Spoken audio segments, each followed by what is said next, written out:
Mes amis, vous êtes déjà demandé comment les personnes qui étaient autrefois mauvaises deviennent-ils bonnes?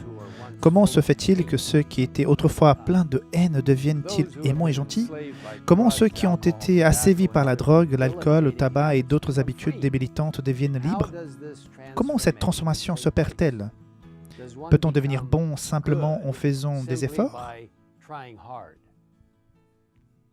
En vérité, essayer d'être bon sans le Christ peut devenir très décourageant car nous ne pourrons jamais, par nous-mêmes, être assez bons pour être sauvés du péché. L'expérience de salut qui atteint les profondeurs de l'âme ne vient que de Dieu. En parlant de cette expérience, le Christ a dit dans Jean 3, 5, ceci: « À moins de naître de nouveau, personne ne peut voir le royaume de Dieu. À moins de naître d'eau et d'esprit, on ne peut entrer dans le royaume de Dieu. » Ce n'est que par Jésus-Christ que l'on peut faire l'expérience du salut, car, comme il nous a dit dans Actes 4, 12, « Il n'y a sous le ciel aucun autre nom qui ait été donné parmi les hommes par lequel nous devrions être sauvés. » Et Jésus lui-même a dit, « C'est moi qui suis le chemin, la vérité et la vie. On ne vient au Père qu'en passant par moi. » Or, l'expérience de la transformation, c'est-à-dire le salut, ne vient que de Jésus-Christ. Notre 10e croyance fondamentale des adventistes du 7e jour explique ainsi: le Christ, qui n'a pu connu le péché, Dieu, dans son amour infini et sa miséricorde, l'a fait pécher pour nous, afin que nous devenions en lui justice de Dieu. Sous l'influence du Saint-Esprit, nous prenons conscience de notre besoin, nous reconnaissons notre condition de pécheur, nous nous repentons de nos transgressions et nous exprimons notre foi en Jésus comme le Seigneur et Sauveur, substitut et exemple. Cette foi par laquelle nous recevons le salut provient du pouvoir divin de la parole. C'est un don de la grâce de Dieu. Par le Christ, nous sommes justifiés, adoptés comme fils et filles de Dieu et délivrés de la domination du péché. Par l'Esprit, nous naissons de nouveau et nous sommes sanctifiés. L'Esprit régénère nos esprits, grave la loi d'amour dans nos cœurs et nous recevons la puissance nécessaire pour vivre une vie sainte.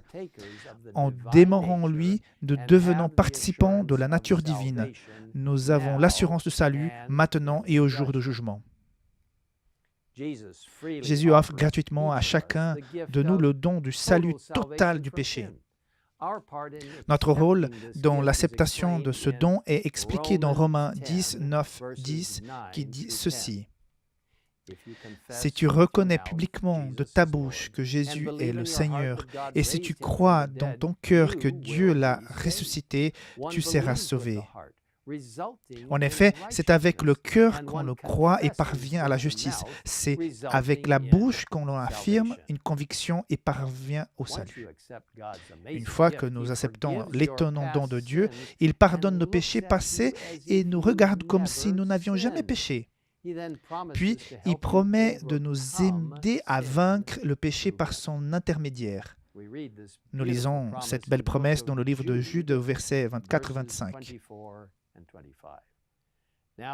À celui qui peut vous garder de toute chute, vous faire paraître devant sa gloire irréprochable et dans l'allégresse, oui, à Dieu seul, sage, que nous a sauvés par Jésus-Christ notre Seigneur, appartient la gloire, majesté, force, puissance, avant tous les temps, maintenant et pour l'éternité. Amen. Vous voyez, mes amis, après avoir accepté Jésus, nous sommes appelés, comme il est dit dans Romains 6,4, afin que nous menions une vie nouvelle.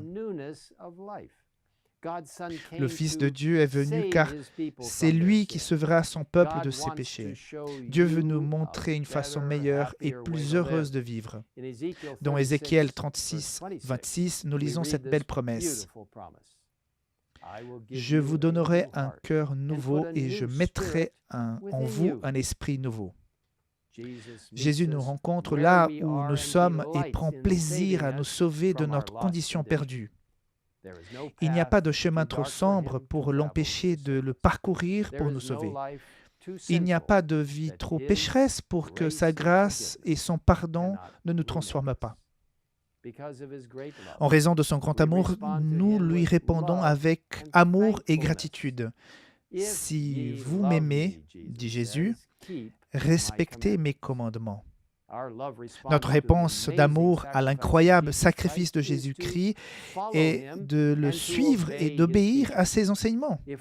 Si nous professons aimer Dieu, mais refusons de suivre ses directives, notre profession de foi ne signifie pas grand-chose.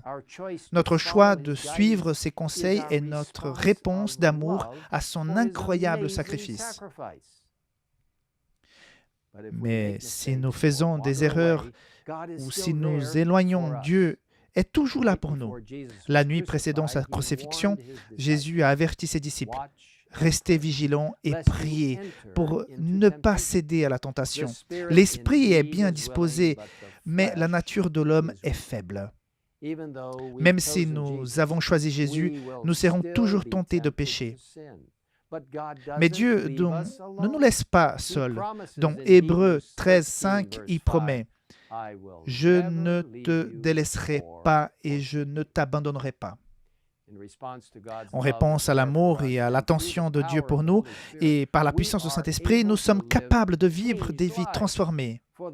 C'est que l'amour de Christ nous presse, écrit Paul, afin que ceux qui vivent ne vivent plus pour eux-mêmes, mais pour celui qui est mort et ressuscité pour eux. Paul poursuit en disant « Si quelqu'un est en Christ, il est une nouvelle créature.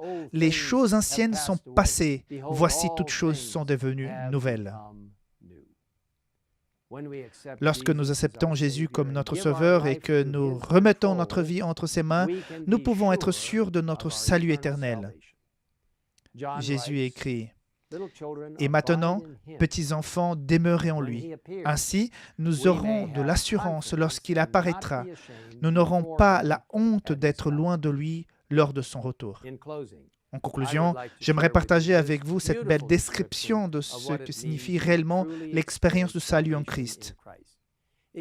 Elle se trouve dans un livre merveilleux, Le meilleur chemin, qui est disponible gratuitement sur egwwwritings.org. Voici ce que l'autrice inspirée dit. La vie en Christ se caractérise par une confiance tranquille et durable. L'exemple peut être d'extase. Elle est néanmoins remplie de paix et de sérénité. Votre expérience ne repose pas sur vous-même, mais sur Jésus-Christ. Votre faiblesse est unie à sa force, votre ignorance à sa sagesse, votre fragilité à sa puissance. Ne regardez donc pas à vous-même, ne contemplez pas votre personne, mais le Sauveur. Que vos pensées s'arrêtent sur son amour, sur sa beauté et sa perfection de son caractère. Jésus dans sa pureté et sa sainteté, Jésus dans son amour incomparable, tel est le thème qui doit faire l'objet de votre méditation. C'est en aimant le Christ, en l'imitant, en vous reposant entièrement sur lui, que vous serez transformés à sa ressemblance. Depending wholly upon him, that you are to be transformed into his likeness. Si vous n'avez pas encore fait l'expérience de cette vie de repos en Christ, je vous invite à accepter aujourd'hui cette belle expérience du salut. Veuillez vous joindre à moi dans la prière. Père Céleste, je te remercie pour la façon dont le Saint-Esprit agit dans nos cœurs, pour la façon dont le Christ transforme nos vies et nous amène à une relation juste avec le Père. Seigneur, alors que chacun de nous est confronté aux défis quotidiens, aide-nous à nous appuyer complètement sur le Christ et sur sa puissance pour transformer nos vies, afin que nous devenions de plus en plus semblables à Jésus. Merci pour cette promesse, pour maintenant et pour l'éternité, pour la promesse du retour imminent de Jésus. Lorsque nous serons complètement transformés et vivrons dans un environnement parfait pour toujours. Merci de nous avoir écoutés. Nous le demandons au nom de Jésus. Amen. Thank you for hearing us. In Jesus' name we ask it. Amen.